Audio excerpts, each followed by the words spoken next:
Nyangemba, uwezi kunikimbia. Ulipo nipo, ngado kwa ngado. Mimi naitwa Msati cha Mtungi.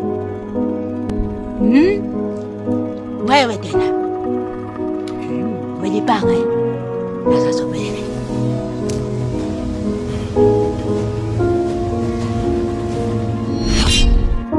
Sasa kuna vitu viwili vya kuchagua. Si unauhitaji mzigo?